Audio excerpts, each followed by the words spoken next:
Resep makaroni skutel. Pertama, lelehkan dulu margarin 2 sendok aja. Sambil melelehkan margarin, kita panaskan air mendidih untuk mengukus si makaroninya nanti. Terus tumis bawang putih, bawang bombay yang udah dicincang halus sampai harum dan sampai layu. Setelah itu ditambahkan sosis ayam yang udah dipotong-potong kecil-kecil.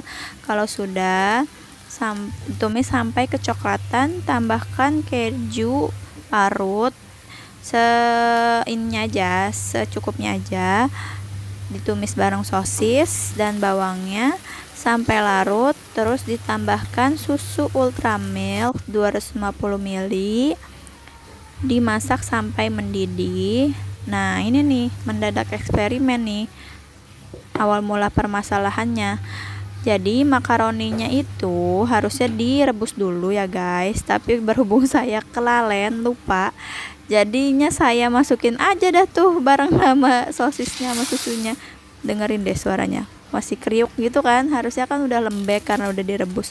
Tapi berhubung kelalen, jadinya ya udahlah kita masak agak lebih lama supaya setengah matang. Nah, itu tadi udah ditambahin bumbu-bumbuan, penyedap, garam, dan lada secukupnya aja ya guys, sesuai selera.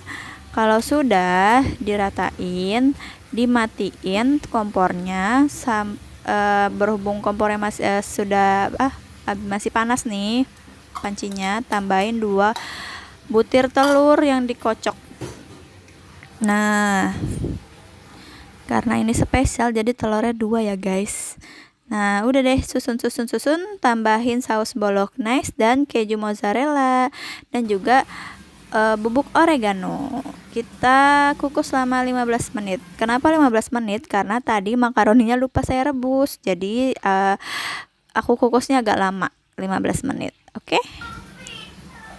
Udah blubuk-blubuk. Udah, kita matiin kompornya. Sudah jadi, lala, mantul. Kita tata dulu ya guys. Tadi aku jadinya jadi ada 7 makaroni skutelnya. Oh iya, tadi ininya dilapisin itu dulu ya. Aluminium foilnya dilapisin mentega dulu ya, atau margarin itu ya, biar nggak lengket. Nah, tapi ajaib guys, mendadak eksperimen aku karena tadi lupa ngerebus makaroninya. Ya aku akalin juga sih, ngukusnya agak lama biar matang.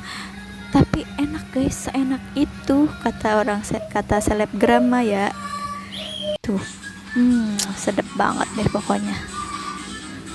Jadi deh, selamat menikmati, selamat mencoba, semoga bermanfaat. Bye bye.